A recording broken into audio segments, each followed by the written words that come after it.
You are standing in your garage, or maybe you are opening up that old garden shed for the first time since winter. You see the dust dancing in a shaft of sunlight.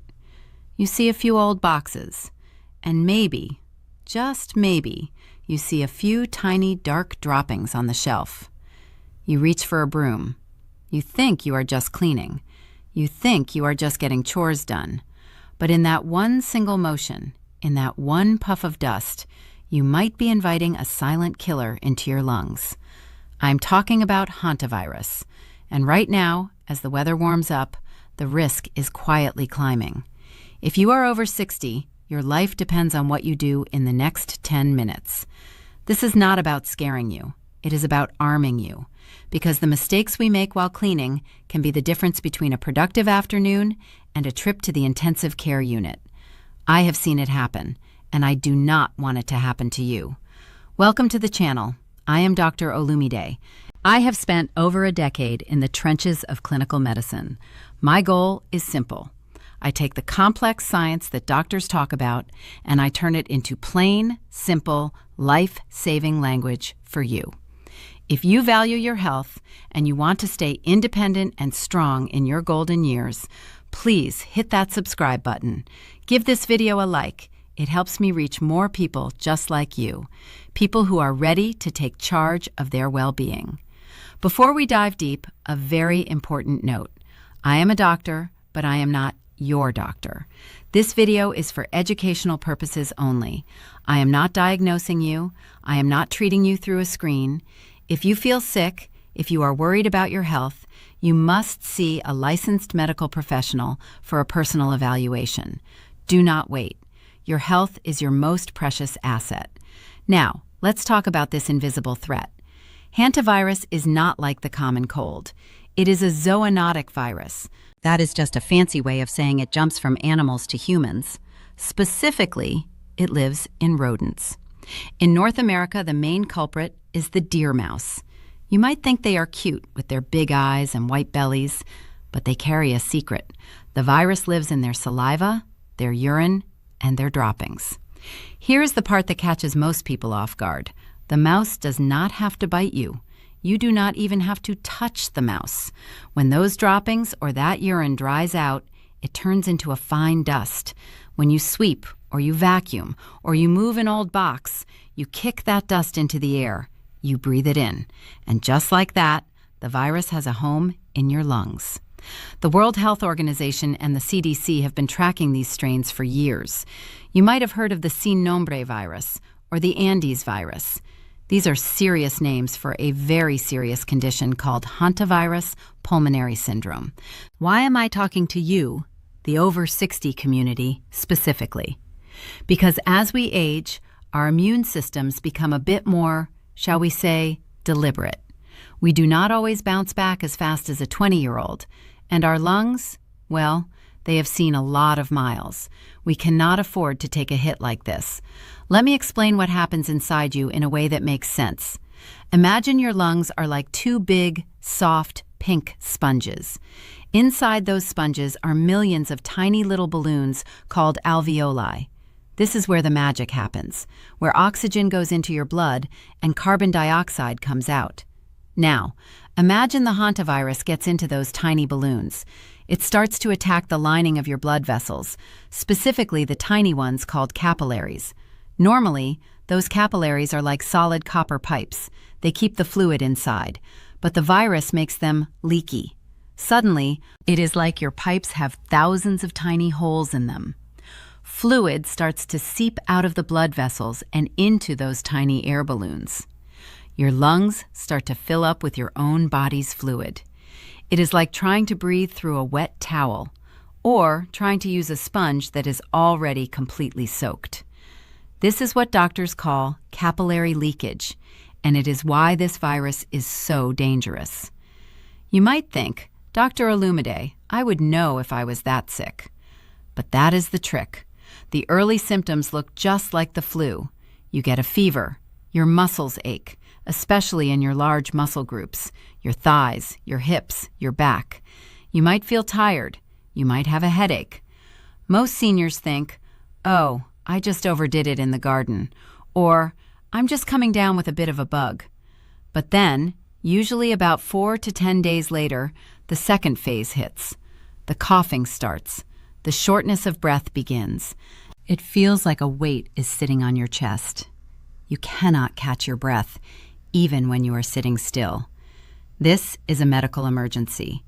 If you have been cleaning out a shed or a cabin and you start feeling these symptoms, you need to tell the ER doctor exactly where you were. That information could save your life. Let's talk about the mistakes, the relatable, everyday mistakes that I see my patients make. It is spring. The sun is out. You want to open up the RV or the summer cottage. You walk in and it smells musty. You see some mouse dirt on the counter. What is the first thing you do? You grab the vacuum. Stop. That is the most dangerous thing you can do. A vacuum cleaner takes those microscopic virus particles and it sprays them right out the exhaust, filling the entire room with a toxic mist. You are literally creating a virus cloud and walking right into it. The second mistake? Using a dry broom. You think you are being clean, but you are just launching the virus into the air. The third mistake? Not wearing protection. You think it's just a quick 5-minute job. But 5 minutes of breathing in contaminated dust is all it takes. We have to change the way we think about clean. So, what is the solution? What is the Dr. Olumide protocol for staying safe? It is a wet cleaning strategy, and I want you to memorize this. If you are going into a space that has been closed up, a shed, a basement, a crawl space, follow these steps. Step 1, ventilation. Do not just walk in and start working. Open the doors, open the windows, walk away. Let the fresh air circulate for at least 30 minutes, maybe an hour. We want to dilute any air that has been sitting stagnant. Step 2, gear up. I want you wearing rubber or plastic gloves. I want you wearing a mask, ideally an N95 mask that fits tight to your face. And if you have them, goggles. We want to keep the virus away from your entry points, your nose, your mouth, and your eyes. Step 3, the magic solution. Do not reach for the fancy store-bought cleaners first. You need a disinfectant that can actually kill the virus on contact. The gold standard is a simple bleach solution. Take 1 part bleach and mix it with 9 parts water. That is a 10% bleach solution. It is cheap and it is incredibly effective. Step 4, soak. Do not scrub. When you see droppings or a nest, do not touch it. Do not sweep it. Spray it with your bleach solution, and I mean really soak it. You want it dripping wet. Why? Because wet dust cannot fly. If it stays wet, it cannot get into your lungs. Let that bleach sit there for 5 minutes. Let it do its job. Let it neutralize the threat. Step 5, the scoop. Use a paper towel to pick up the wet material. Put it in a plastic bag. Seal that bag tight. Then, put that bag inside another bag. Double bagging is your best friend. Throw it in a covered trash can.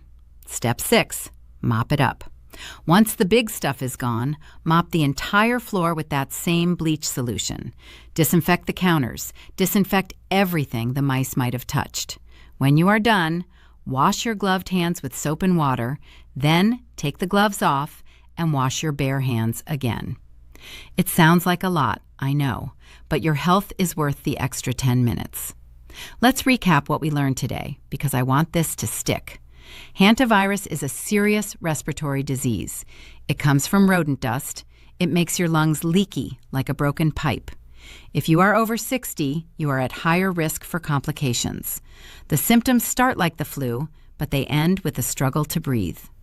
Here is your hantavirus mantra. Ventilate, wet down, wipe away.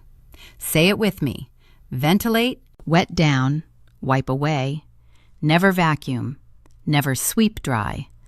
Always use bleach. If you follow these steps, you can enjoy your spring cleaning.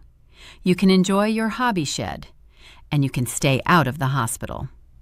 I want to hear from you now. Have you ever found signs of mice in your home or your garage?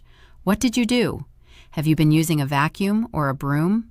No judgment here. We all learn together. Drop a comment below and let's start a conversation. Your experience might help someone else in this community avoid a big mistake. If you found this helpful, please share it with a friend. Send it to your brother, your sister, your neighbor, anyone who is getting ready for spring chores. You might just be the reason they stay healthy this season. Don't forget to subscribe for more Straight Talk medical advice. I'm here to help you navigate the second half of life with confidence and clarity. One final reminder, this video is for education. It is not medical advice or a substitute for a doctor's visit. If you are sick, see a professional. Take control of your environment. Take care of your lungs. And most importantly, take care of yourselves. You have worked hard to get to this stage of life. Stay safe, stay healthy, and I will see you in the next video.